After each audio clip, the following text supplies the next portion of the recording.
Olá, eu sou a professora Genay Caseta, sou licenciada e bacharel em Física e tenho mestrado, doutorado e pós-doutorado em Astronomia. O seminário de hoje será sobre metodologia aplicada à física.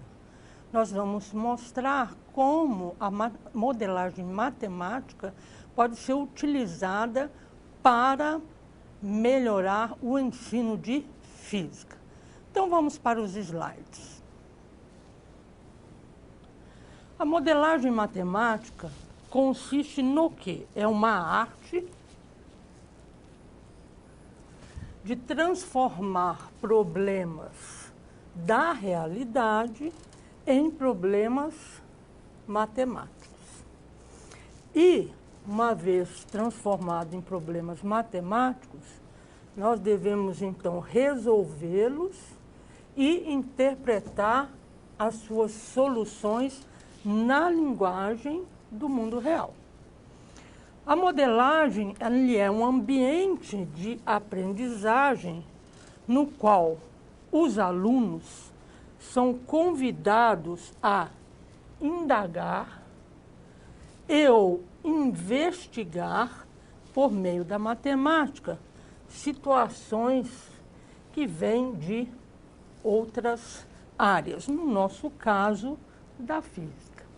Aqui eu tenho um esquema que fala sobre as fases da modelagem matemática.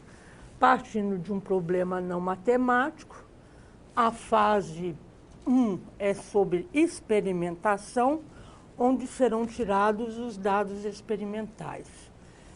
Depois passamos por uma fase de abstração, onde são propostas hipóteses para a resolução do modelo. Uma vez com as abstrações, eu transformo o meu problema não matemático num problema matemático, descubro qual é a resolução, o tipo de resolução, se vai ser analítica, se vai ser numérica, obtenho a solução e aí eu passo para a aplicação. Na aplicação, antes até da validação, eu preciso fazer a comparação dos dados com a solução e, caso estiver boa, né, a solução, eu passo para a validação. Se não, eu preciso modificar e voltar o ciclo. Então, vamos ver. Na fase de experimentação, eu preciso dessa fase para compreender o problema. E, para isso, eu preciso levantar dados a partir de experimentos. Esses dados eles são super relevantes na estruturação, formulação e, principalmente, na modificação que possa vir a ser feita ou não, né, nos modelos e depois ainda na sua consequente validação por meio dos dados obtidos. A próxima fase, a abstração, é uma fase de estudo. Aqui vão ser levantadas hipóteses que serão testadas no modelo e assim verificar as variáveis essenciais para a sua evolução. Uma coisa que deve ser dita com relação às hipóteses, né? A gente, na física, vai se basear nas leis que a gente já tem formuladas. Mas lembrando que hipóteses podem ser refutadas. Às vezes, você faz um estudo sobre determinado problema real, partindo de algumas hipóteses, e acaba chegando no final que essas hipóteses não devem ser aceitas. Isso já é um resultado para o problema. Então, não é o fato da hipótese ser refutada que a gente não vai ter um trabalho científico. O trabalho científico tanto mostra que a hipótese que você colocou é correta, como pode ser incorreta. Vamos voltar aos nossos slides. Depois da abstração, vem o problema matemático. Então, a partir das hipóteses, agora eu vou escrever as hipóteses na fase da abstração, são escritas na linguagem usual. Então, agora eu preciso partir da linguagem usual para a linguagem matemática. Então, nessa fase, a linguagem matemática entra em ação, substituindo a linguagem usual anterior, que foi usada para a formulação das hipóteses. A construção do modelo segue de perto o uso de um dicionário, vamos dizer assim, né? Um dicionário que traduz as palavras-chave das hipóteses em alguma estrutura matemática. Então, aí entra integrais, entra derivadas e outros operadores matemáticos. Próxima fase, né? Fiz o problema, resolvi, tive a solução, vamos para validar o meu modelo. Bom, aqui eu faço a comparação dos resultados, dos dados experimentais obtidos na fase de experimentação com os dados obtidos na fase de solução. Essa fase é considerada uma das mais difíceis dessa modelagem matemática, porque aqui podem aparecer erros e é importante ter em mente as previsões de erro no modelo considerado. Na verdade, quando eu passo pela fase de experimentação, de tirar os dados, eu já tenho que ter consciência que esses dados vão vir com erros. Por quê? Eu posso usar um instrumento descalibrado, ou eu posso usar um instrumento que não é o melhor. Eu mesmo sou uma fonte de erro, cansaço, ou não sei mexer no instrumento direito. Então, eu tenho que tomar muitos cuidados na fase da experimentação para tentar saber quais tipos de erros eu posso estar cometendo na hora de tirar os dados experimentais. Porque na hora de comparar com a solução matemática, eu tenho que ter ideia desses erros para conseguir uma aproximação dos resultados obtidos. Então, vamos avançar. Passei pela fase de validação, vi, os dados estão ok, eu não preciso da parte de modificação. Mas, se eles não tiverem ok, eu vou verificar qual hipótese que não se ajusta ao modelo que eu estou fazendo. Então, olha lá. Esta fase, então, vai depender da validação, pois se a proximidade dos dados não está de acordo com o que foi projetado inicialmente, então, provavelmente, eu tenho que colocar novas variáveis no modelo ou até modificar a lei de formação que eu estou utilizando para correlacionar as minhas variáveis. E aí eu volto à parte, né, passo para a abstração, vou novamente resolver o problema e vou validá-lo novamente. Deu tudo certo, então eu passo para a fase de aplicação. Aí vai permitir, então, o estudo da situação de acordo com as variáveis selecionadas, permitindo, assim, tomada de decisões, previsões, ou ter ferramentas para criar estratégias de trabalho para determinar, né, melhoras em diversas situações modeladas. Você vê um exemplo de uma modelagem matemática que vocês estudaram em física. Na física inicial, movimento, né? Movimento retilíneo uniformemente variado.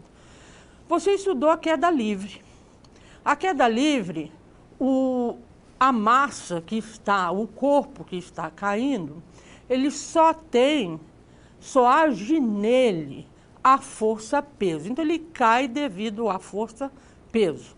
E você pode utilizar as relações do movimento retilíneo uniformemente variado para explicar a queda livre. Só que esse modelo, se eu trouxer para o mundo real mesmo, eu vou ver que ele tem problema.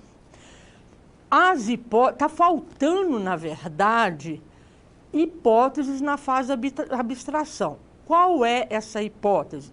Resistência do ar. Aí a gente passa para um problema que a gente só chama de queda de corpos. Eu levo em consideração que há resistência do ar. Uma vez que eu tenho essa nova hipótese, eu formulo novamente o meu modelo. Nós veremos isso no último exercício do nosso seminário. Então, vamos avançar, vamos para os slides. Então, aqui foram as fases da modelagem matemática que pode ser aplicada à modelagem de física. Bom, aqui vou fazer uma comparação entre o ensino tradicional de física até hoje, né? E esse ensino que agora é centrado na modelagem. Por exemplo, no ensino centrado na modelagem, modelos são construídos baseados em leis físicas e em condições de contorno, que são as abstrações, não é? Já nos cursos tradicionais, você já tem a lei de formação dessas leis físicas na forma de equações. E aí o que você faz? Você vai pegar essa lei de formação e resolver. Então você vê que você pegou uma coisa que alguém já validou, você mesmo não pensou sobre. No centrado, eu tenho os modelos são construídos com auxílio de ferramentas de representação e então são usados para resolver problemas. Já nos tradicionais, a resolução de problema é predominantemente uma atividade de manipulação de equações. Você pegou pronta, você nem pensa sobre elas. No ensino centrado, modelos são temporários e podem ser validados, refinados e expandidos. Bom, lembrando um pouco sobre a história da física, a gente vê que um modelo que teve que ser refinado foi o modelo das leis de Newton. As leis de Newton, elas são válidas para pequenas velocidades, movimentos com pequenas velocidades. Quando a velocidade se torna muito alta, próxima da luz, elas já não são válidas. O que teve que haver?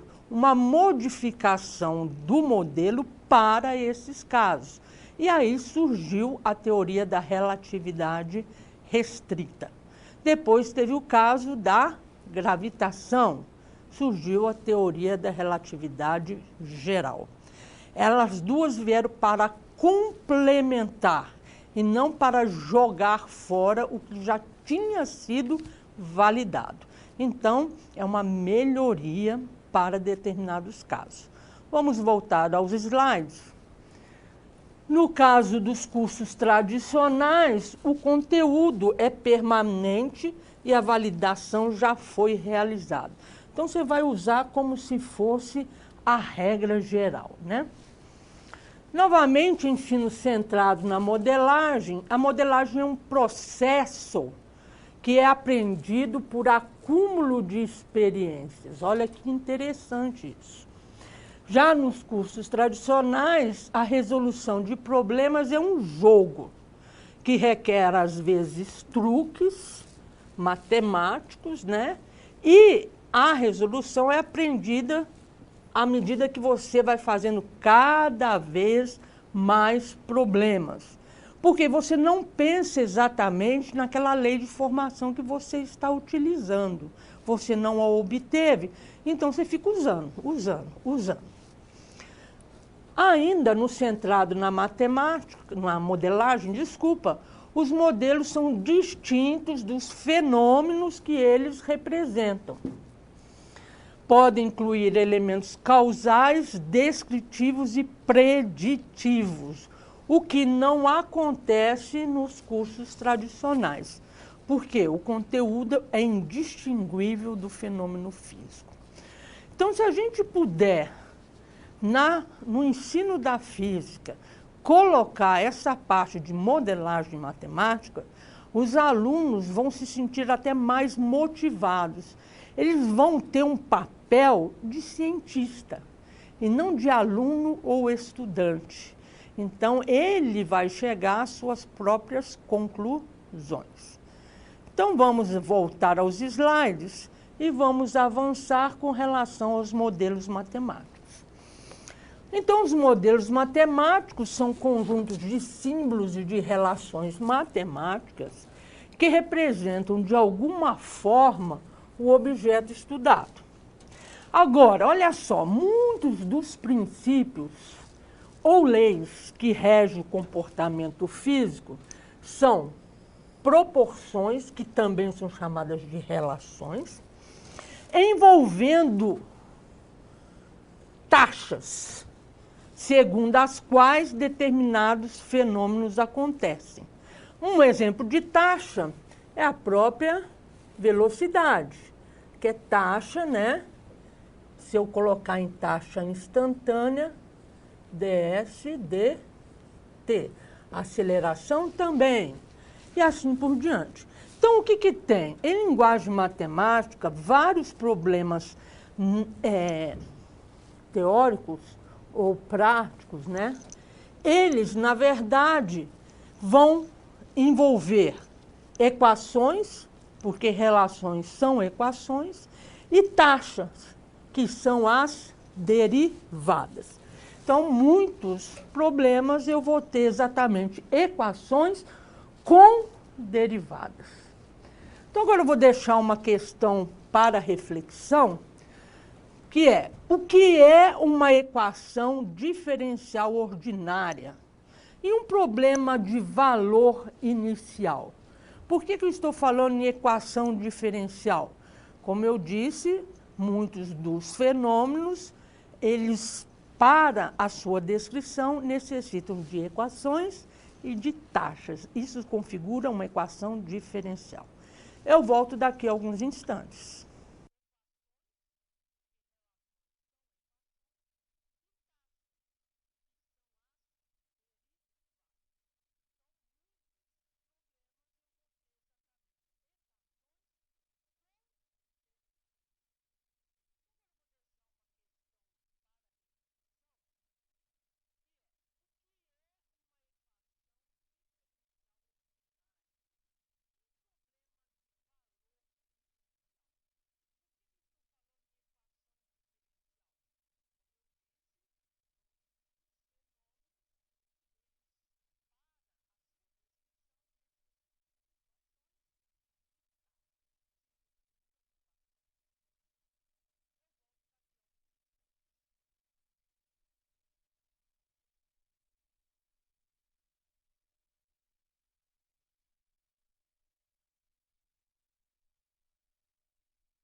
Então, eu propus uma questão para reflexão, para você deixar também as suas contribuições no nosso chat.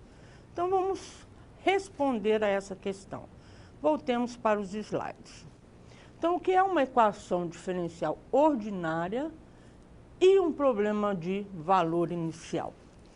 Bom, uma equação diferencial é uma equação que envolve uma variável que a gente chama de função incógnita. No caso aqui eu vou colocar um y, que é função de x. Por quê?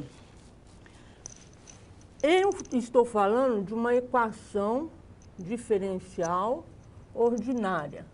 É aquela cuja função incógnita, que é a que eu vou procurar, depende somente de uma variável independente. Um exemplo, y' igual a 5x mais 3. Você vê, é uma equação e ela envolve uma derivada. Então, isso aí é uma equação diferencial ordinária. Ela é de primeira ordem porque envolve a derivada primeira da minha função incógnita. Eu posso ter uma de segunda ordem, desde que ela envolva uma derivada de segunda ordem. Então, está aí. Essa já é uma equação diferencial ordinária de segunda ordem, porque a maior ordem da sua derivada é igual a 2. E eu posso ter, então, assim, vários casos de EDO. Agora, eu perguntei o que é um problema de valor inicial. Um problema de valor inicial, ele é composto pela EDO, pela equação diferencial ordinária, que modela o problema, mais uma condição inicial. Por exemplo, y em x igual a 1 é 2. Isso é uma condição para a minha função incógnita. Portanto, o meu problema agora chama-se problema de valor inicial. Se não tem, ele é simplesmente uma solução de uma equação diferencial. Bom, vamos começar a fazer algumas aplicações. Começaremos com a lei de resfriamento de Newton. Por exemplo, quando você coloca uma xícara de café, tira o café da garrafa, coloca o café na xícara, ele está a uma determinada temperatura. À medida que o tempo vai passando, o que vai acontecer? A temperatura do café vai abaixando. Será que vai abaixar indefinidamente? Não. Ele abaixa até que a temperatura do café seja exatamente igual à temperatura do meio que circunda esse café. Por quê? Eu só consigo ter transferência de calor quando a temperatura do café for diferente da temperatura do meio. Igualou, não há mais. Então, vamos ver qual é o problema que a gente vai se basear nesse caso. Um corpo foi encontrado às 4 horas da tarde em um bairro residencial de certa cidade. Então, já anota aí quando que o corpo foi encontrado. Os moradores deste bairro relataram que ouviram tiros por volta do meio-dia e também em torno das 3 horas da tarde. Então, teve 2 eventos de disparos de tiros, um ao meio-dia e o outro às 3 horas da tarde. Os autores dos disparos, tanto aquele do meio-dia como das 3 horas, eles foram encontrados pela polícia. Agora, como é que eu vou saber se os disparos foram exatamente aqueles, né, que vitimaram o meu corpo? Então, ó, somente depois que o médico legista identificar a hora da morte, é que o autor do disparo poderá ser identificado. Como o médico legista poderá saber quando a vítima faleceu. Para quem gosta de séries como CSI, né, tanto Las Vegas e assim por diante, já deve ter visto várias vezes o médico legista medindo a temperatura do corpo e dizendo assim, olha, ele morreu mais ou menos tal hora. Então vamos ver como é que a gente faz isso? Voltamos para os slides. Ainda no nosso problema, os dados coletados pelo legista foram o seguinte. Então, o legista foi lá, viu qual era a temperatura do corpo no instante da descoberta e viu que era 30 graus centígrados. Mediu a temperatura do meio ambiente, onde o corpo estava, e a temperatura era de 20 graus centígrados. Ele mediu também temperatura em vários momentos. Um deles foi 2 horas após ter sido encontrado, e já era 23.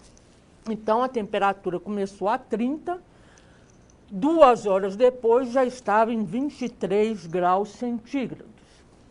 O nosso objetivo, então, é analisar o tempo que um corpo leva para atingir o equilíbrio térmico. Lembre, temperatura do corpo seria igual à temperatura do ambiente, quando este está em contato com o que a gente chama de reservatório térmico, que é aquele que permite que haja troca de calor, portanto, variação da temperatura.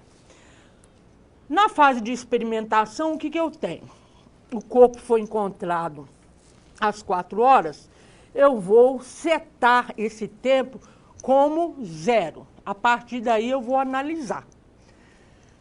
2 horas depois, portanto, às 16 horas, a temperatura, no instante que eu considerei como 0, que foi a hora que o corpo foi encontrado, foi medida e é 30 graus. Então, aqui eu tenho temperatura inicial, que é uma condição inicial para transformar o meu problema em um problema de valor inicial. A temperatura do meio era 20, aqui, 2 horas depois, eu vou chamar T de 2, a temperatura já era de 23. Um dado muito importante é que eu vou considerar que a temperatura do corpo humano normal, né, é mais ou menos 37 graus centígrados. E outro dado é que tiros foram... apareceram tiros ao meio-dia e às 3 horas da tarde. Pergunta-se qual o horário da morte. Então, o médico legista, ele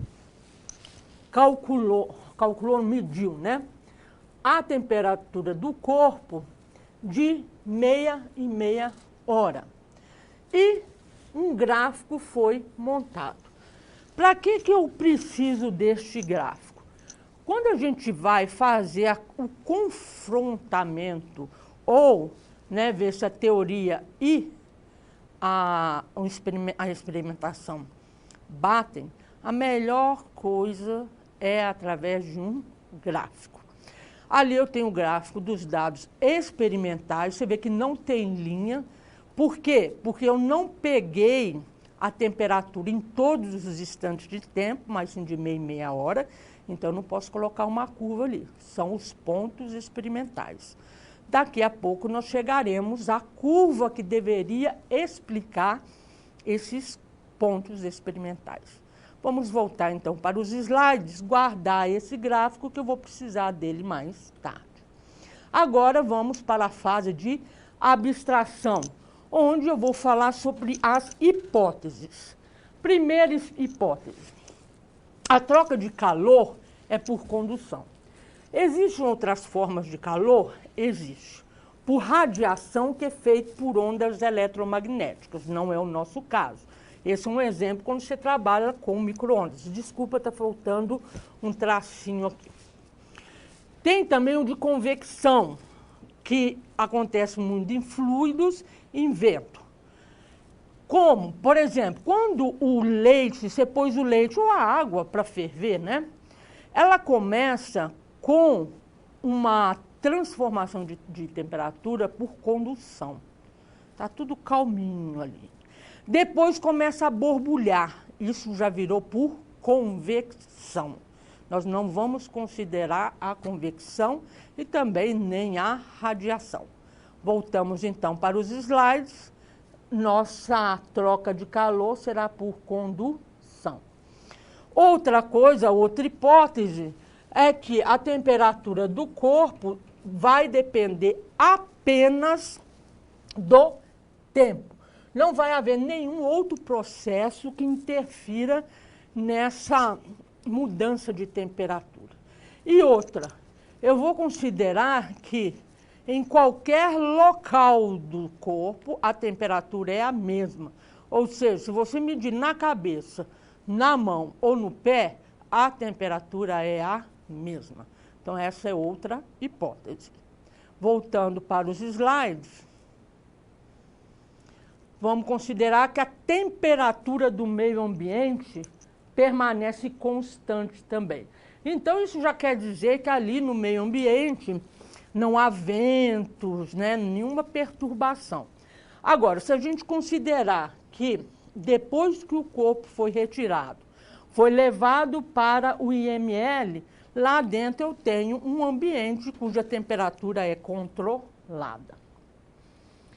Bom, a taxa de variação temporal da temperatura só depende do tempo, né? Então, vai ser proporcional à diferença entre a temperatura do corpo e a temperatura do meio. Lembre-se que isso já é uma correlação entre troca de calor e diferença de temperatura. As duas coisas influenciam, a temperatura do corpo e a temperatura do meio. Porque quando a temperatura do corpo for igual ao do meio, eu tenho um equilíbrio termodinâmico. A constante de proporcionalidade entre essa variação de temperatura, ela depende de algumas coisas. Por exemplo, superfície exposta, o corpo, né? Quanto maior for a superfície de contato entre o corpo e o meio, mais rapidamente ocorrerá o resfriamento. Isso vale para aquecimento também, mas nós estamos analisando o resfriamento. Outra, depende do calor específico do corpo. Quanto maior o valor do calor específico, maior a quantidade de energia que vai ser necessária para variar a temperatura do corpo. Isso você pode fazer até uma experiência. Põe lá no seu prato arroz, purê de batatas e uma carne. Coloca no micro-ondas para aquecer. Você vai ver, não coloca um tempo muito grande, mas coloca um tempo menor. Para você ver que os 3 alimentos não esquentam, não ficam à mesma temperatura. Por quê? Porque eles têm calores específicos diferentes. Façam essa experiênciazinha. Voltemos para os slides. E também vai depender da característica do meio. Se o meio é ar, eu vou ter um bom isolante térmico. Se o meio é água, já não é um bom isolante térmico. Portanto, vai depender disso também. A formulação do modelo, então, olha lá. A taxa de variação da temperatura com o tempo, ela é proporcional à diferença de temperatura do corpo e a temperatura do meio. Esse sinal de menos quer dizer que é um resfriamento. Se fosse um aquecimento, eu teria o sinal de mais. Então, olha lá, T vai ser a temperatura do corpo, Tm é do meio ambiente e K é aquela constante de proporcionalidade que depende de todos os fatores que foram ditos. Agora eu vou propor outra questão de reflexão para você, perguntando o seguinte. Bom, essa EDO, ela é uma EDO, uma equação diferencial ordinária, porque o tempo só depende, a temperatura só depende do tempo. Agora, eu quero saber de que tipo é essa equação diferencial. Ela é linear? Ela é separável? O que ela é? E como eu posso resolver esta equação? Eu volto daqui a alguns instantes.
Então, vamos resolver, né, ou, na verdade, falar sobre a questão que foi proposta. Vamos para os slides.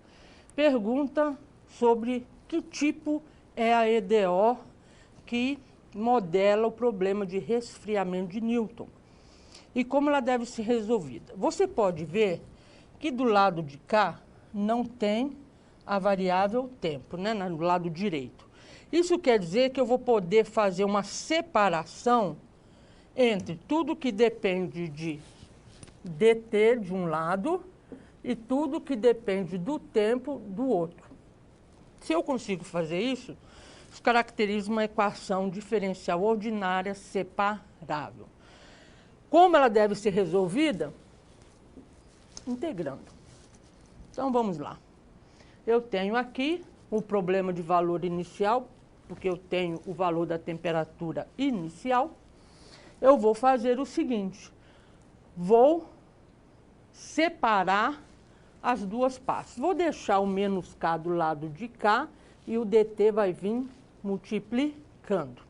Esse t menos tm eu vou passar para o lado de lá para ficar junto com o dt de temperatura.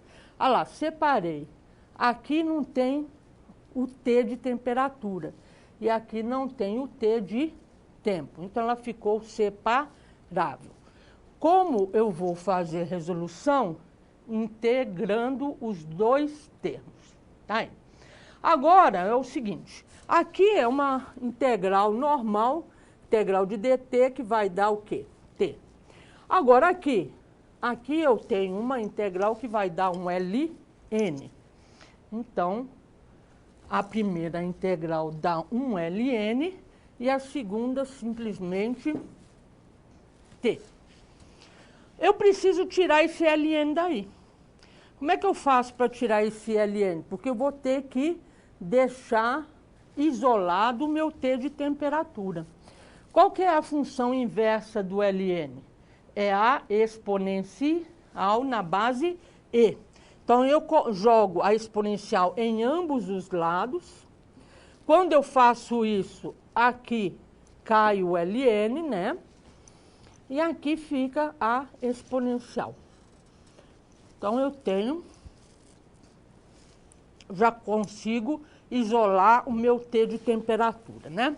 Aqui eu uso a propriedade das funções exponenciais, onde eu separo, né, esses dois termos Então, vai ficar o EC aqui. Isso aqui é uma constante, E constante, o C é constante, que é a constante de integração, que é importantíssima colocar, né?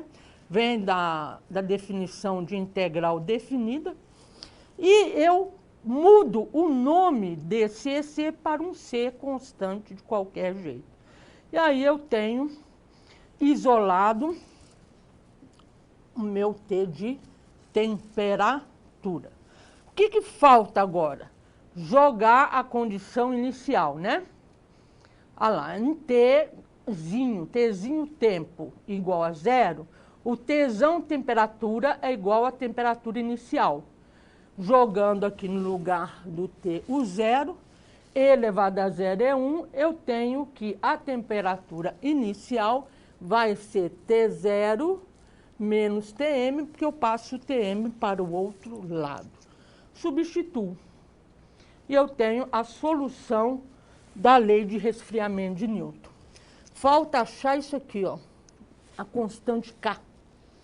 Eu uso os dados tirados pelo legista para achar essa constante. Eu tenho, se você se lembrar, que a temperatura... antes disso, né? Vamos colocar, depois eu vou achar o K. A temperatura inicial era de 30 graus, a temperatura do meio era 20.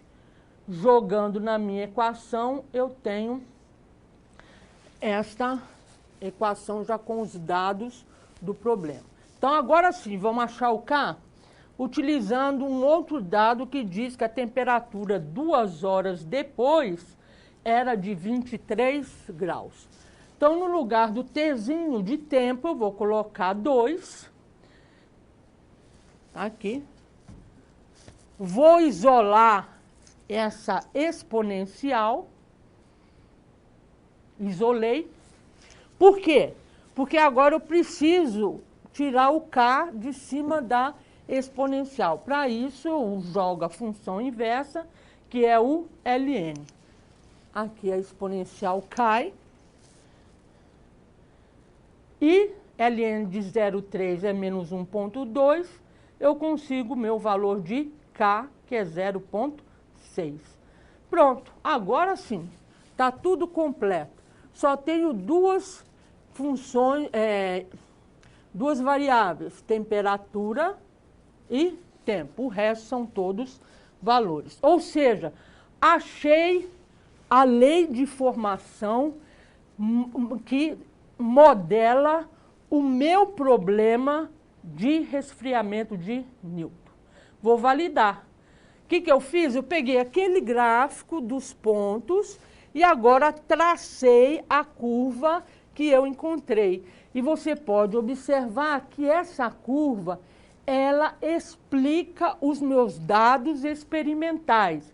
Ah, mas professor, tem uns pontinhos fora. Lembre-se que aí entra aqueles erros que eu cometo na hora de tirar os dados experimentais. Então, isso pode acontecer? Pode. O que não pode acontecer é os pontos ficarem muito fora da curva que você fez. Voltando agora, vamos concluir o nosso problema. Foi validado. Agora preciso fazer a aplicação.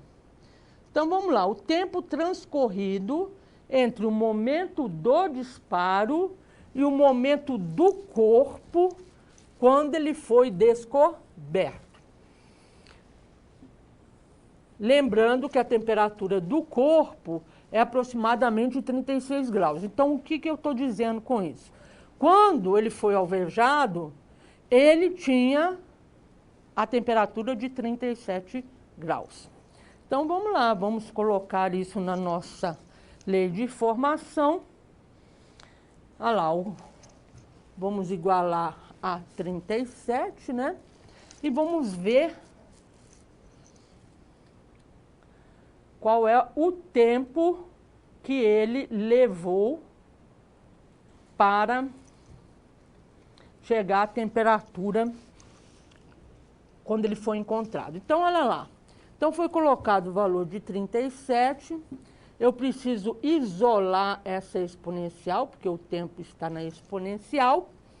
Para fazer isso, eu preciso, para tirar o tempo da potência da exponencial, eu preciso jogar o ln. ln de 1,7 é menos 0,53, eu consigo o tempo. Ou seja, a temperatura dele era 37. Até chegar à temperatura que o corpo foi encontrado, passaram-se 53 minutos. Ou seja, quando o legista encontrou o corpo, ele já estava alvejado há 50, ele já tinha falecido, né?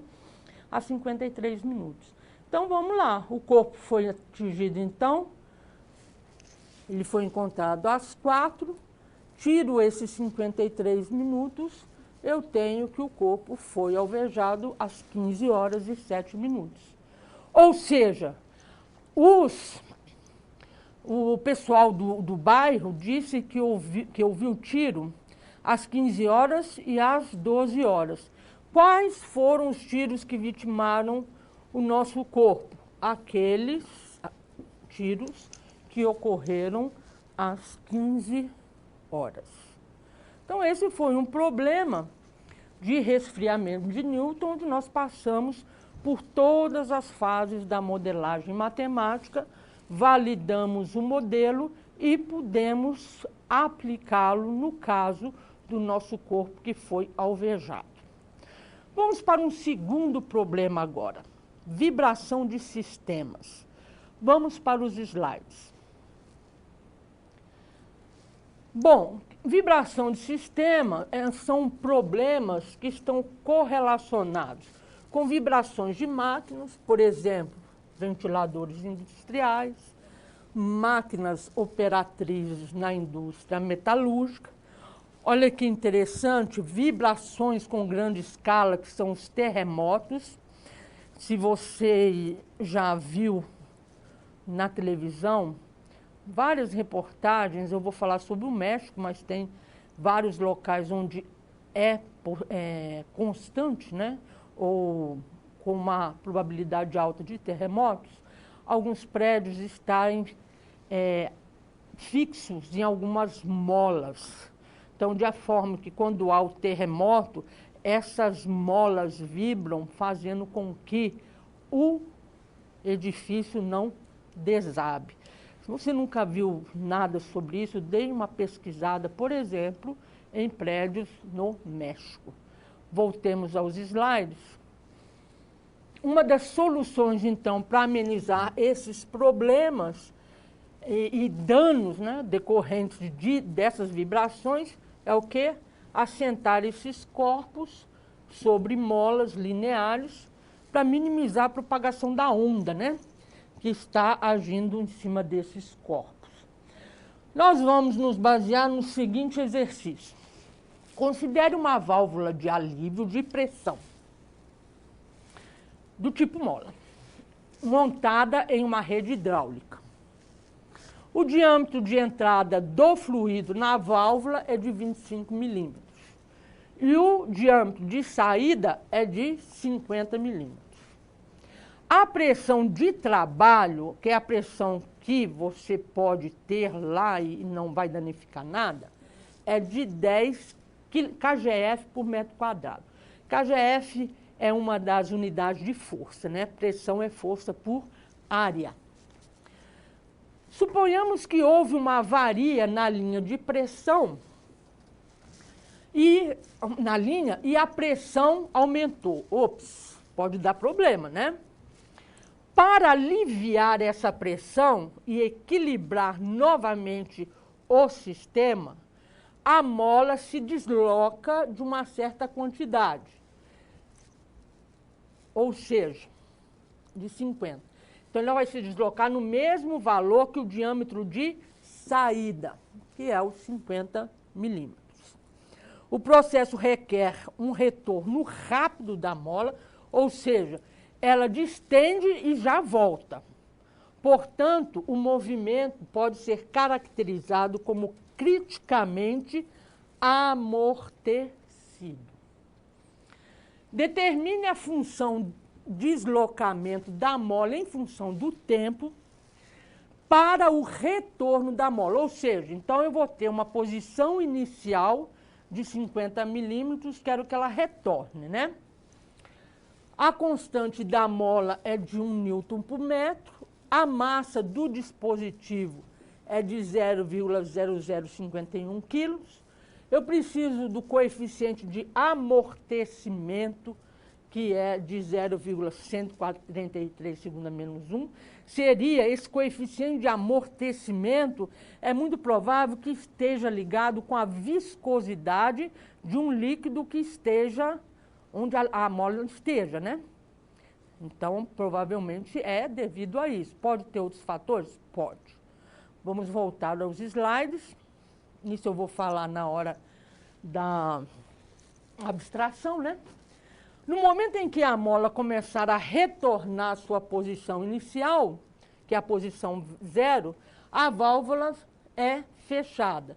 Logo, neste momento, a velocidade do líquido é igual a 0 e da mola também, né?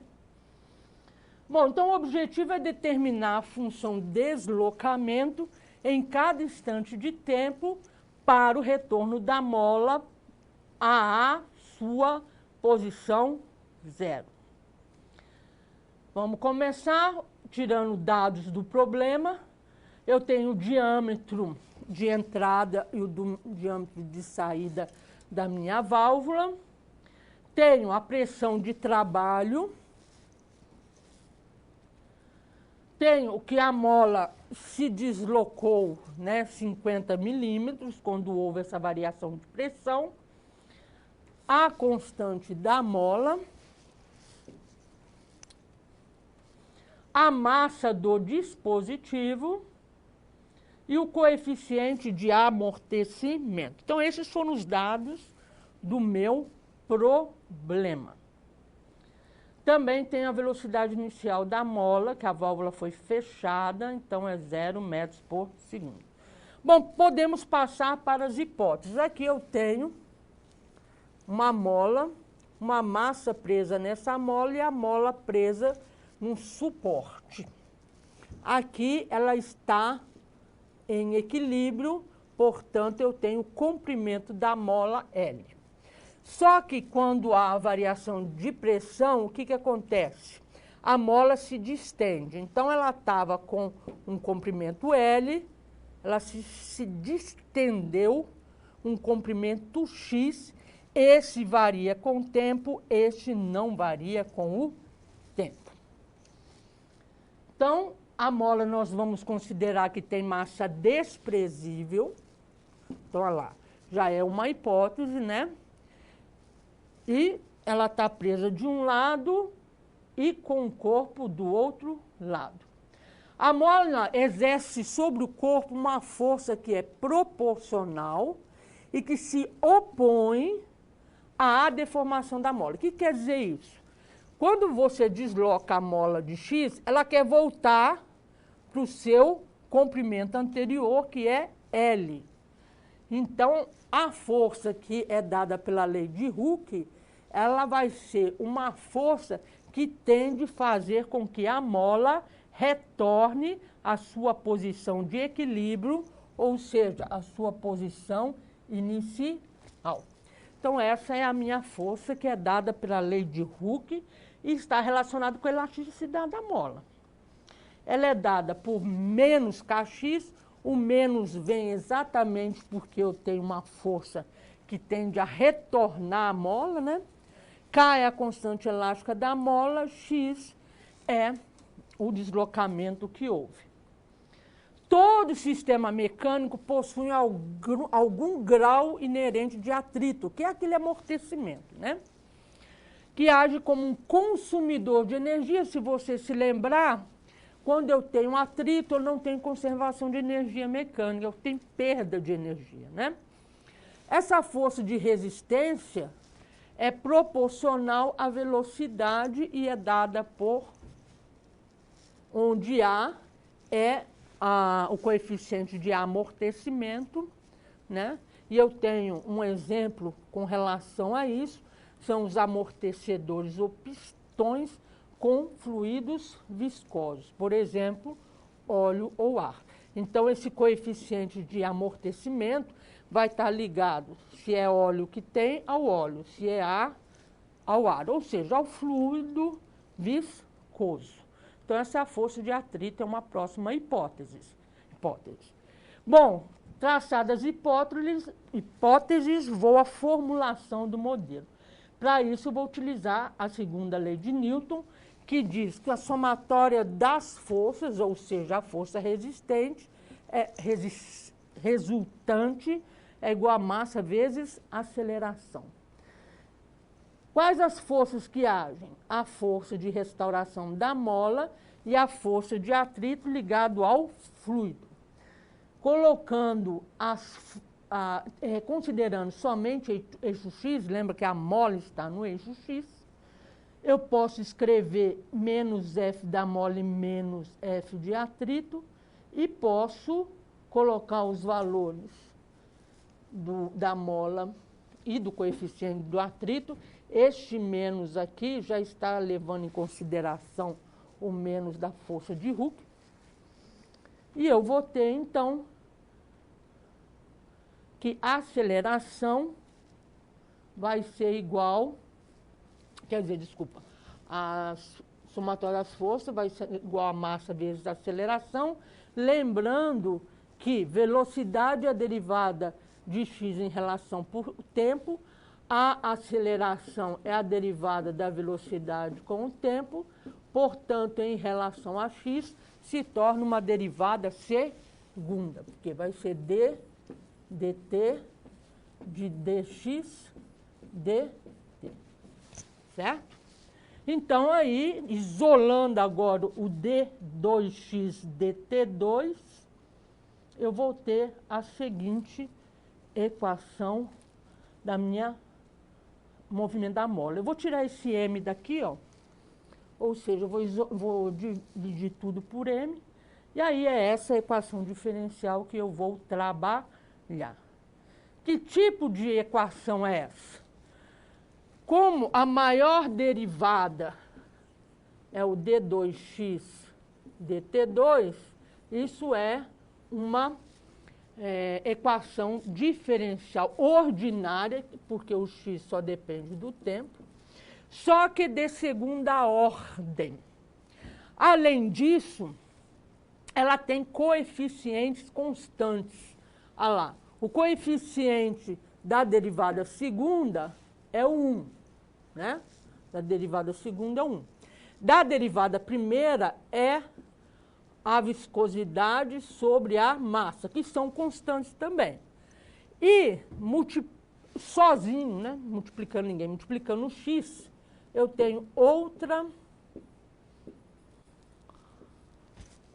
constante, que é a constante da mola dividida para a massa.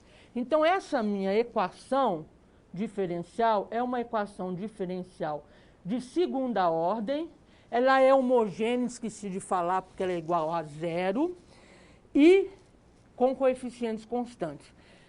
Esse tipo de equação de movimento, no caso, o movimento da mola, ela pode ter 3 soluções que já estão muito bem definidas.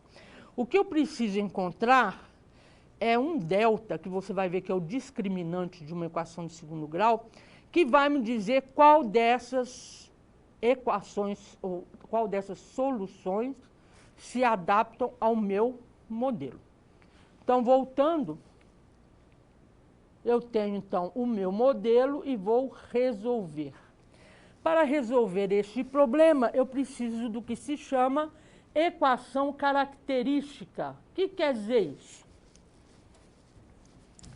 Eu vou chamar o dx dt de um lambda.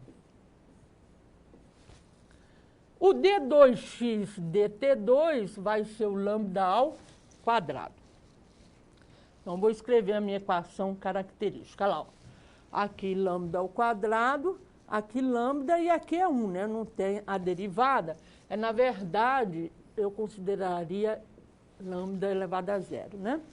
E aqui as constantes. Opa, isso é uma equação de segundo grau, cuja variável, a raiz, é o lambda. Como é que eu resolvo isso? Bom, agora eu vou para a Bhaskara, né? É o que vai me resolver essa equação de segundo grau. Menos b, mais ou menos b ao quadrado, menos 4ac, sobre 2a. Então, está aqui.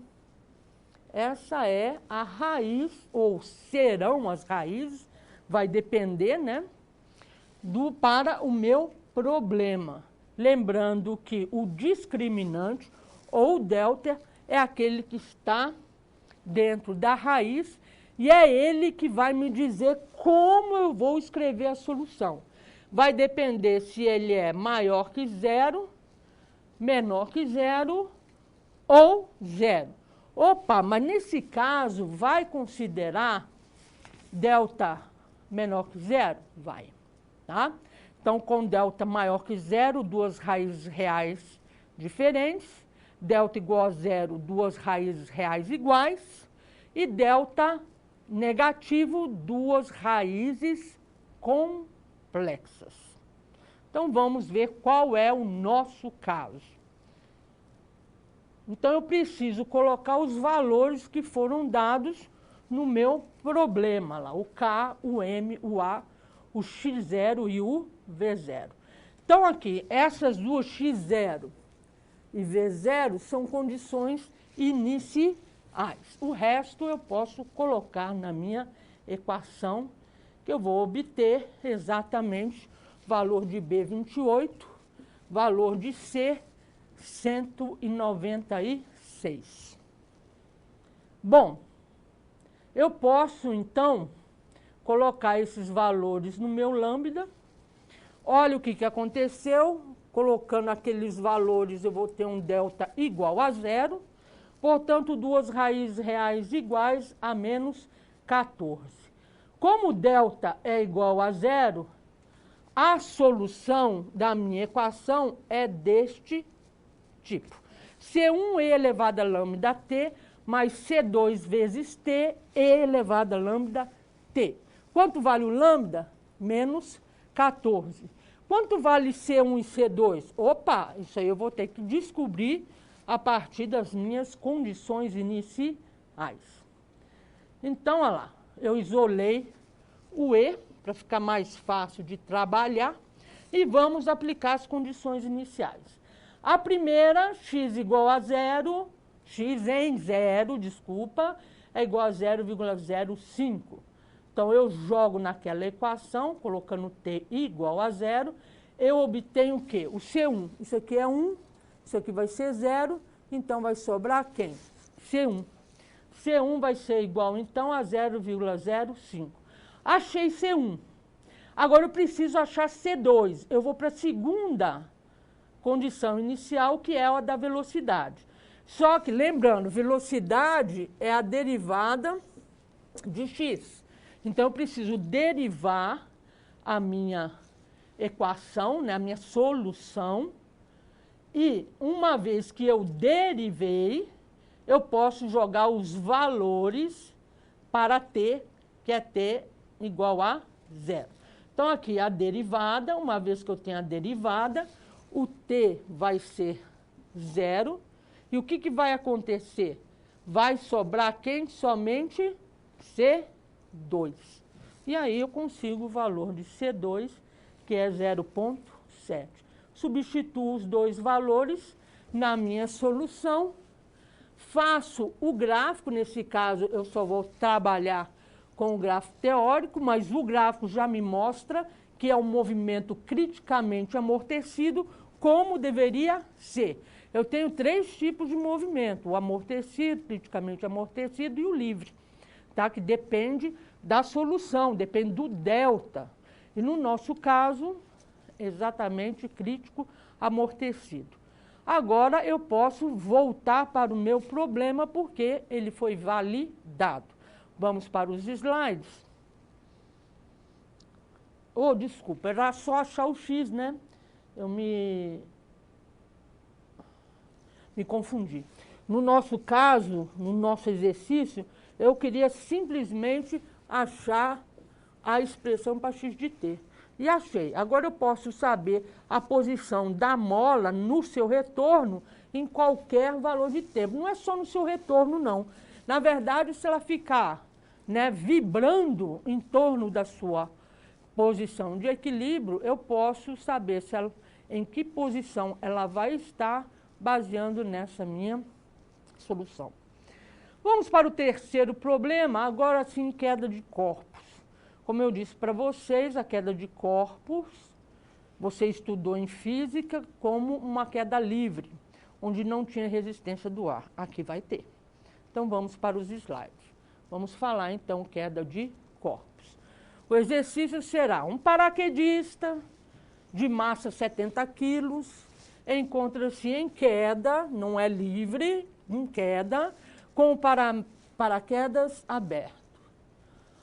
Sabendo que o coeficiente de arrasto, C, o que é esse coeficiente de arrasto? Vai estar ligado com aquele atrito, né, que há entre o paraquedas e mesmo o paraquedista e o ar. Também a aceleração da gravidade, nós vamos assumir que é 9,81. Determine a função velocidade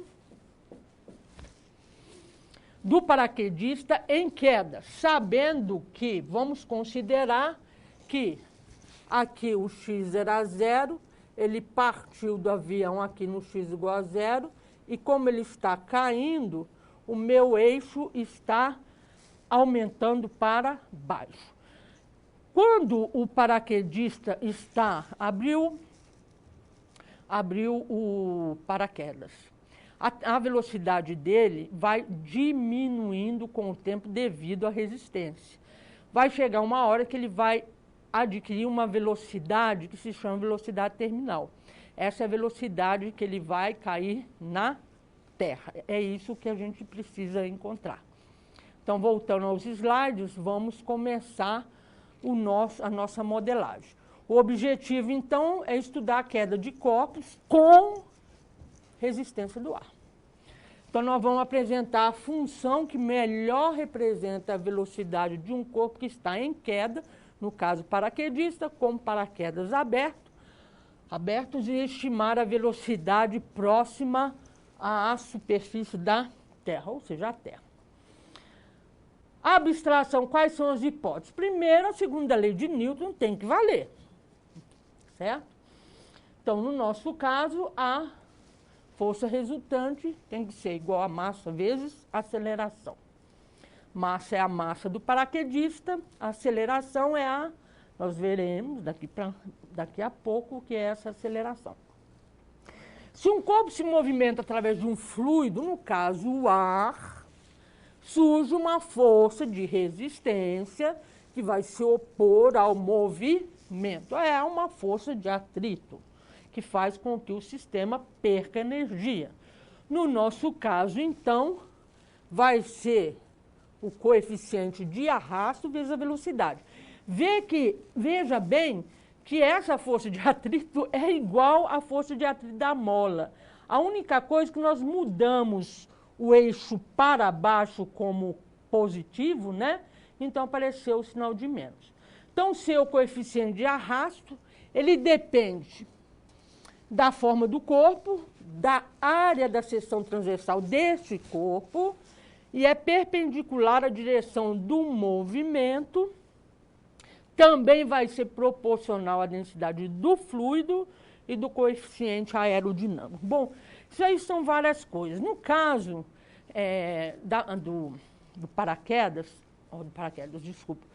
do paraquedista, você vê que antes do paraquedas ser aberto, se ele quer cair com uma velocidade maior, ele fecha os braços. Então, tem uma área. Quando ele quer diminuir a velocidade, ele abre os braços. Olha a área como é que aumentou. Isso é força de resistência ser proporcional à área do corpo. A gente chama de área de seção transversal. Tá?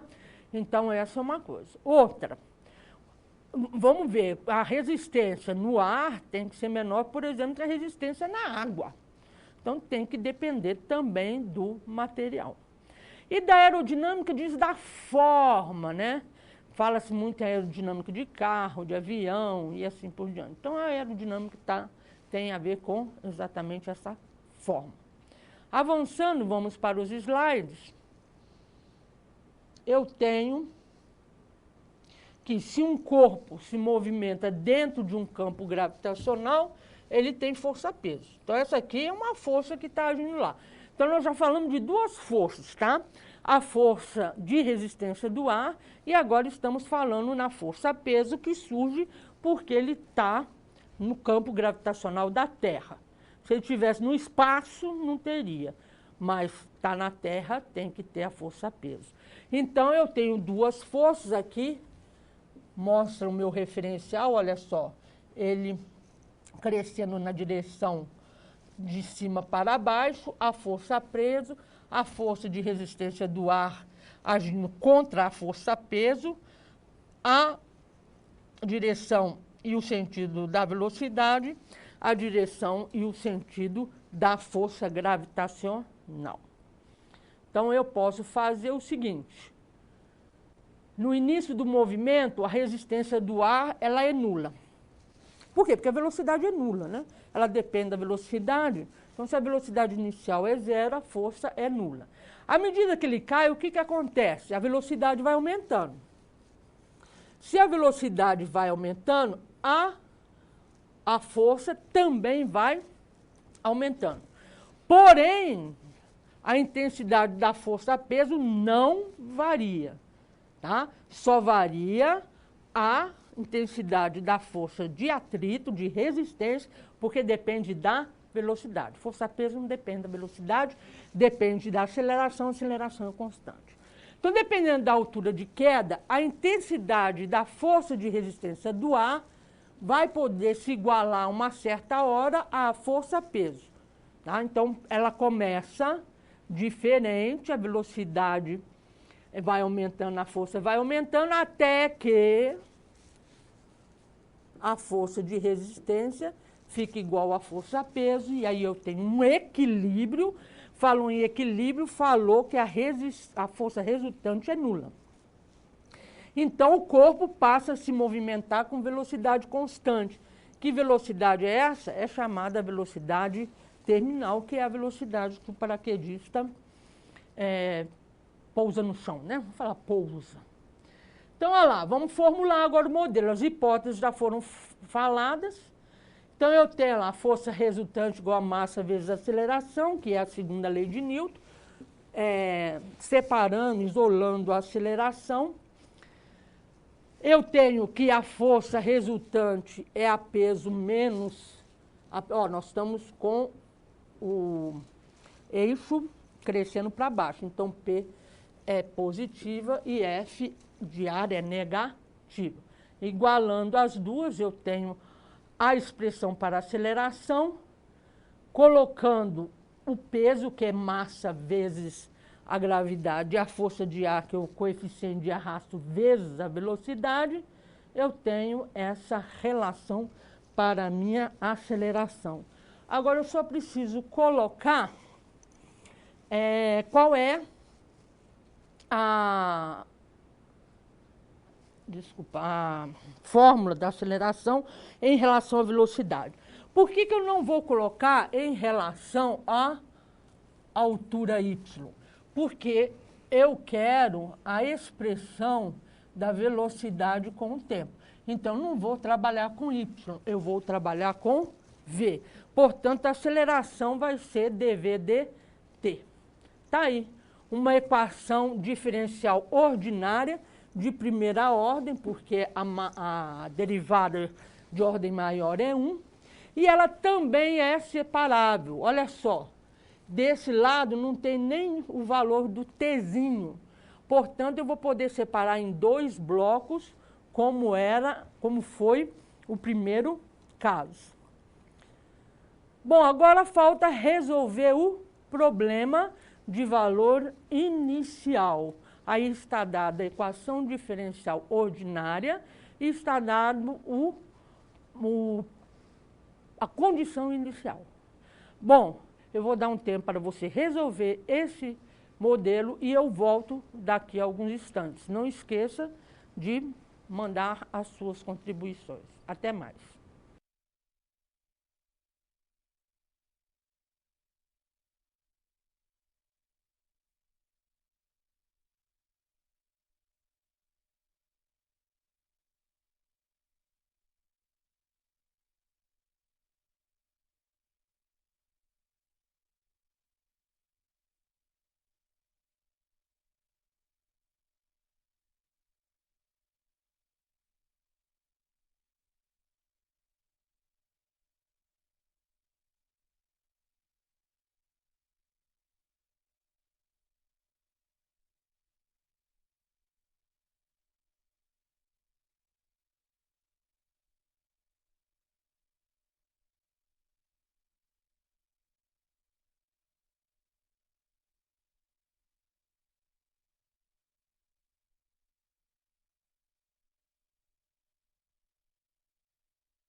Então, vamos conferir a resolução da nossa equação diferencial ordinária de primeira ordem separável. Vamos para os slides. Está aí o nosso problema de valor inicial. Começamos fazendo a separação de variáveis. Eu deixei o 1 sobre m do lado do dt e passei o resto do lado do dv. Cuidado com esse menos e com esse c na hora de fazer a integral. Essa integral tem que ser resolvida por substituição. Você vai chamar o u de mg menos cv, né? Achar quem é o du, dv e fazer a sua integral. Isso vai dar um ln, só que devido a este menos aqui, eu vou ter que levar isso em consideração. E o c também. Então tá lá, ó. De onde veio esse menos? Esse menos veio daqui. Opa, de onde veio esse c? Esse c veio daqui também, tá? Então, cuidado com a integral por substituição. Eu vou passar o menos c para o lado de cá e deixar o ln sozinho para aplicar a função inversa. Então, olha lá, passei o c para o lado de cá. Então, ele veio multiplicando tudo isso. Quando eu joguei a exponencial, tudo isso ficou no expoente. O ln cai. Do lado de cá, o que foi feito? Novamente, como no primeiro exercício, a gente vai dividir essa exponencial e vai chamar de uma constante k todo aquele termo e elevado a ck, nós vamos simplesmente colocar como um k. Para não ficar muita letra, isso é ótimo fazer. Na verdade, você vai reparar que toda vez que você resolve uma equação, uma EDO, principalmente de primeira ordem, na maioria dos casos, estou falando que são todos, você vai ter que fazer essa brincadeira com ln, exponencial e assim por diante, tá certo? Então tem que ter cuidado com isso. Voltando aos slides, e essa questão de chamar uma constante com outro nome de constante para facilitar, né? Porque olha só como é que ficou esse termo, chamando o e elevado a c sobre k de k, e este outro termo, né? Que é bem mais chatinho de se trabalhar. É por isso que a gente faz essa brincadeira. Vamos isolar o v, né? Porque eu quero o v de t. Então, eu tenho que isolar o v, eu obtenho essa expressão. Agora, eu tenho os valores de tudo, né? É só jogar na minha equação diferencial. E aplicar, lógico, a condição inicial de v, 0, v em tempo igual a zero, igual a zero. Então, aqui, ó, onde tinha velocidade virou zero, onde tinha tempo virou zero. E eu acho o valor de k, que é mg sobre c. Porque isso tudo aqui dá 1. E posso reescrever a minha solução da equação diferencial da queda do paraquedista com o paraquedas aberto. Bom, vamos atrás da velocidade terminal, que é aquela velocidade constante com que o paraquedista cai no chão. Então, olha lá, ela vai ser obtida fazendo o limite da velocidade quando o tempo tende a infinito, tempo muito grande. Então, olha lá, limite da velocidade quando o tempo tende a infinito. O tempo está aqui, né? Eu vou escrever sem o c e o m só para você ter uma ideia. Eu tenho o c elevado a menos t, não é isso? Quando eu faço limite tendendo a infinito, isso eu também posso escrever com 1 sobre ET. Quando isso tende a infinito, t tende a infinito, isso também vai tender a infinito. 1 sobre infinito tende a quanto? A 0. Então, como é que fica a minha velocidade terminal? Fazendo com que isso aqui, né, vai a 0. A velocidade terminal é mg sobre c. Agora é só jogar os valores, né? No caso da nossa aplicação, para achar a função velocidade, eu tenho que colocar o valor de mg e de c, m, c e g. Colocando os valores, eu tenho essa expressão para minha velocidade terminal. Desculpa, para minha velocidade, que não é terminal, né? E aqui é a minha velocidade terminal, que é mg sobre c. Aí, o nosso problema de queda de corpos. Bom, então esse foi o nosso seminário sobre metodologia em física, na verdade, uma proposta para se melhorar o ensino de física, tornando o aluno mais motivado, ele tendo uma visão diferente de si mesmo. Ele não é só um aluno, ele não é só um estudante, ele não é um elemento passivo. Não estou dizendo que aluno ou estudante é um elemento passivo, não estou dizendo isso. Ele é um cientista, porque ele está tentando estudar o fenômeno e chegar a um modelo que seja adaptável a este modelo. Então, não entenda mal o que eu disse por ser aluno ou estudante. É que, às vezes, pode ser que ele tome uma posição mais passiva. Neste caso, não tem como. Ele vai ter que pensar, ele vai ter que experimentar, provavelmente modificar, e isso aí é um grande passo para o conhecimento.